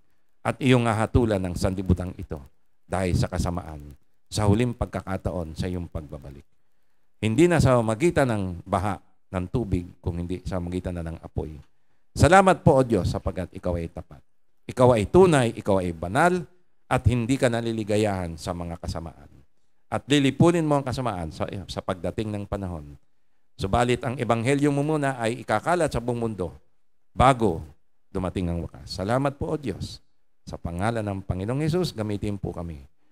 Daluin na yung pagpapala sa libutan ito upang mapahayag ang iyong ebanghelyo ng iyong kaharian. Sa pangalan ng Panginoong Yeshua. Amen. Palakpakan po natin ating buhay na Diyos. Tayo po tayo, awitin po natin ang ating doxology sa manguna po ng worship team. At pagkatapos po nito, meron lang po tayong saglit na leadership training habang tayo po ay nagkakaroon ng kaunting merienda.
Pag-ibig ng ating Diyos amang nasa langit, ang biyaya at pagliligtas ng ating Panginoong Yeshua, at ang patuloy na paghahari sa atin ng Holy Spirit ay sumaating palagi, ngayon at magpakailanman.